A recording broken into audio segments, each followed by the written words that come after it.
you feel that people might be able to overcome, and if there are any secrets that might be to that, we want to reveal those secrets today. Let's start again with you, Pastor Walker. Yes, sir. You know, Dr. Haney, when you talk about the streets, you know, people, it's easy to get a visual of this, somebody standing on the street corner or lurking in and out of some dark alley somewhere. But and it is that. But at the same time, it's more to it. It's a mindset. It's an environment, you know, that we find ourselves in, you know, because of whatever the situation, circumstance, and a lot of times, you know, poverty is one of the underlying factors that attributes to people being caught up in what we call that street life, which is a life of hustling, a life of crime, a life of drug addiction, a life of alcoholism, a life of thievery and the like, you know, and all types of immoral or things that, you know, people do in turn in that with that mindset that creates that particular environment, you know. And what's important is the Bible talks about, you know, how can they hear, you know, without a preacher? That's right. And when you talk about a preacher, we're not talking about somebody that just stands behind a podium. Go ahead. We're talking about somebody that has come into a relationship with God, has the knowledge of God, and have experienced the love of God, and is going out sharing that love with others. So anytime you're ministering and speaking to others concerning what God has done for you, then what you're doing, you are a herald of the gospel. And you're letting people know, and basically what you're doing, preaching is just telling the good news. That's what preaching is. Yeah, that's what it is, telling the good news. So if I'm out there in the streets and I'm telling you the good news, I don't have to be a minister or ordained minister or what have you. I just need to be somebody out there telling the good news about what God has done for me and what I know that he can do for you if you give him the same opportunity to act in your life in the same manner in which maybe I've given him the opportunity or somebody else has given him the opportunity to act and function in their life. And you find out that you can overcome situations and obstacles by simple acts of obedience, you know, being obedient to the word that you hear, and people's lives has been transformed just because somebody, you know, I pray a lot of time, Dr. Haney, people say, you know, pray for such and such a person. And my prayer is, God, send somebody across their pathway that they'll listen to, that they'll hear. Because, see, I might cross their pathway, and even though with my experiences, I may have experienced some of the same thing that they've experienced, they may not hear me. They may hear me. But at the same time, they may not hear me. But there's somebody out there that they will hear, and that they will adhere to the words that they're speaking and begin a cycle that would change their lives. But we got to get it out there to them. You know, if you don't take it to them, many times they don't get it, you know. Okay, Pastor, end us for today. You've got about 5 minutes. And I was watching your face as Pastor Walker expressed some of these ideas, and not only do you agree with them, but you seem to say to me, push it a little further. Yeah, and I think you've got books and all of those things that push it a little further. Yeah, I have one, you know, that's up under my belt. I got it locked in, and that is Pastor Kelvin L. Walker. I remember 24 years ago,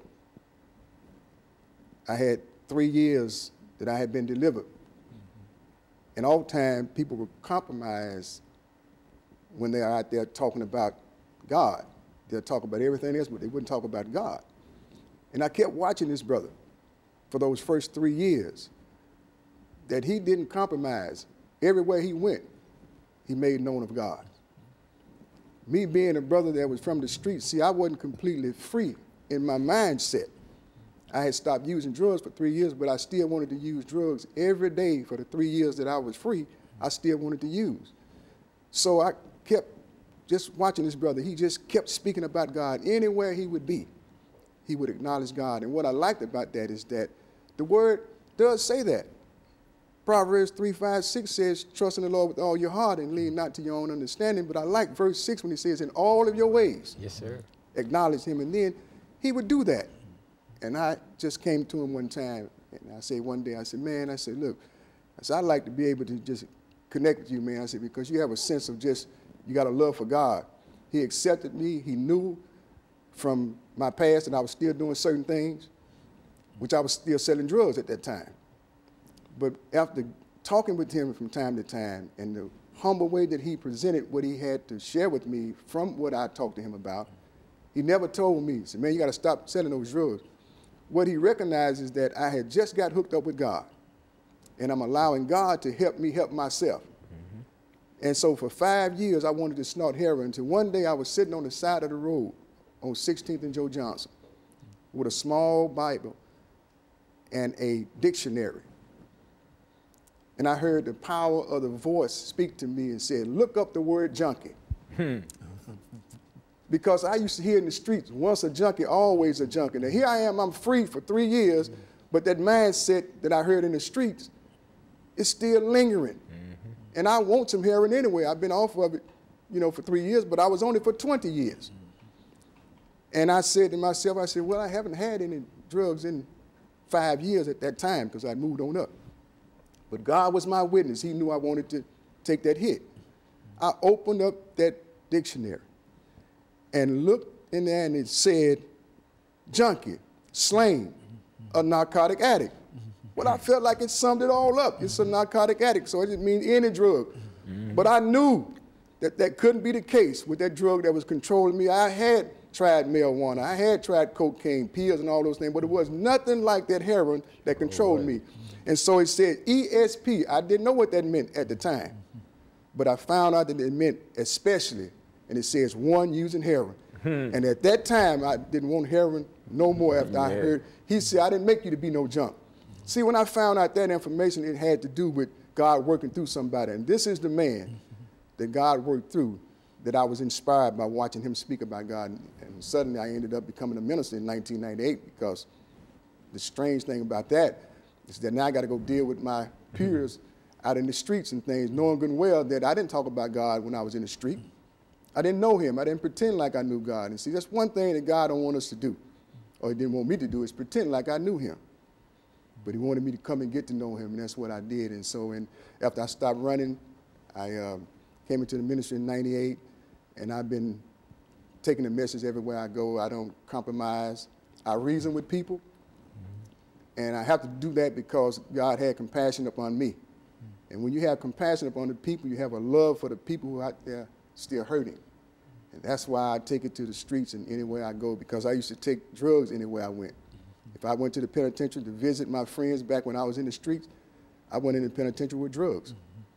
And I would do drugs in the penitentiary. If I'm going to court facing a charge, I would go to court with drugs.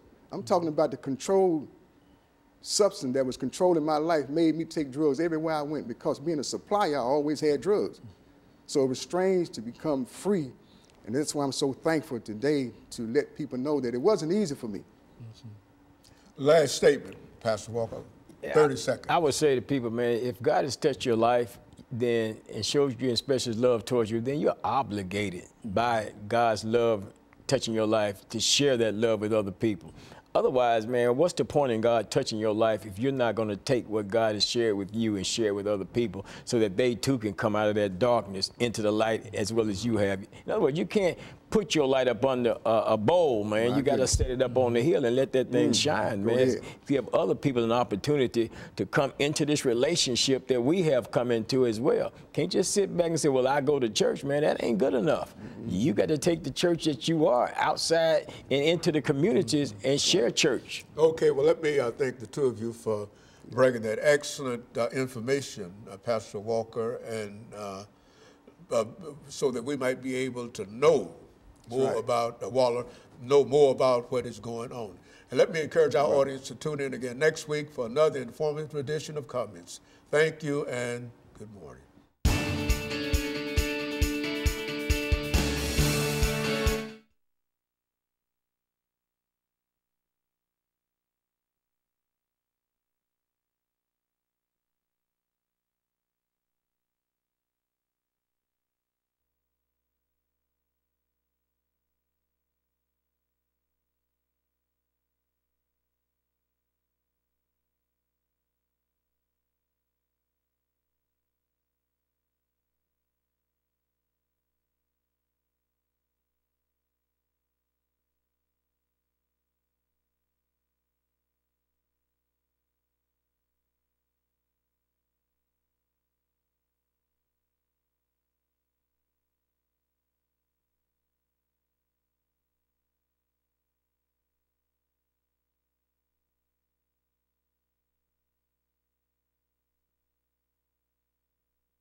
might have to get something straight to hold it up.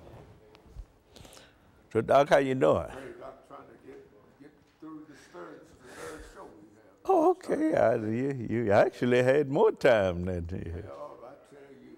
Yeah. Yeah, it won't work. It won't work? Yeah.